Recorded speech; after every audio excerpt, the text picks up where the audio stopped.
से बोली विष्णु भगवान की जय। आइए रामनवमी का व्रत कथा के बारे में जानते हैं। भय प्रकट कृपाला दीन दयाला कौसल्या हितकारी हर्षित महतारी मुनि मनहारी अद्भुत रूप विचारी। जगत पालन करता श्री विष्णु ने अपने 7वें अवतार मर्यादा पुरुषोत्तम श्री रामचंद्र के रूप में अनेकों अविस्मरणीय और अद्भुत लीलाएं रची और अंत में प्रभु ने त्रिलोक विजेता अहंकारी रावण का संहार कर बुराई पर अच्छाई की महाविजय प्राप्त की। श्री राम जी के जन्म दिवस को ही हम रामनवमी के रूप में बेहद उत्साह के साथ मनाते हैं। आज आपको बताएं रामनवमी के अनुपम कथा। आप सभी श्रोतागण ध्यानपूर्वक सुने। पौराणिक कथा के अनुसार अयोध्या के महाराजा दशरथ को पुत्र रत्न की प्राप्ति नहीं हो रही थी। ऐसे में महाराजा दशरथ ने अपने गुरु महर्षि वशिष्ठ के निर्देशों का पालन करते हुए एक महायज्ञ आयोजित किया। महाराजा दशरथ ने इस यज्ञ में सभी यशस्वी ऋषि मुनियों को आमंत्रित किया। जिस दिन यह यज्ञ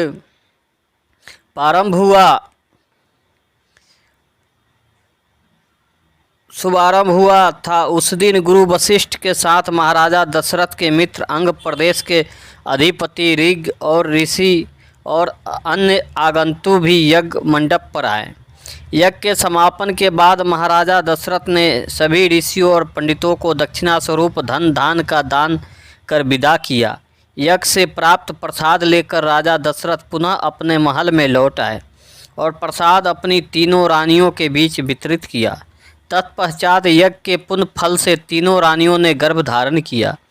सबसे पहले माता कौशल्या ने एक पुत्र को जन्म दिया। रानी कौशल्या के द्वारा जन्मे उस बालक के चेहरे पर करोड़ों सूर्य के समान आभा थी और उस बालक व्यक्तित्व अत्यंत ही आकर्षक था। अनुपम छवि वाले उस बालक को जो कोई भी देखता मंत्रमुग्ध हो जाता। चैत्र माह के शुक्ल पक्ष की नवमी तिथि को जन्मा यह बालक और कोई अन्य बलिक सृष्टि के महानायक श्री विष्णु के सप्तम अवतार भगवान राम का ही बाल रूप था। माता कौशल्या के बाद अन्य दो रानियों अर्थात माता कैकेयी और माता सुमित्रा ने भी शुभ नक्षत्रों में पुत्रों को जन्म दिया। माता कैकेयी के एक पुत्र अर्थात भरत हुए एवं माता सुमित्रा के दो पुत्र लक्ष्मण एवं शत्रुघ्न हुए। अयोध्या के नन्हे राजकुमारों के जन्म का समाचार पाते ही पूरी अयोध्या नगरी में खुशियों और उत्साह की लहर दौड़ गई। गीत संगीत जैसे समारोह से राजा दशरथ के चारों पुत्र का स्वागत करते हुए उनका जन्म दिवस मनाया गया।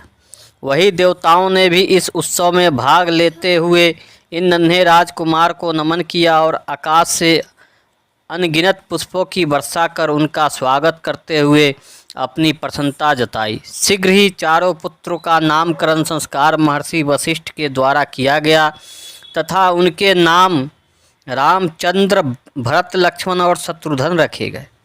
अत्यंत विलक्षण प्रतिभा के धनी श्री राम अल्पकाल में ही अयोध्या वासियों के प्रिय हो गए। उन्हें सभी प्रकार के अस्त्र शस्त्र चलाने में असाधारण निपुणता प्राप्त हो गई।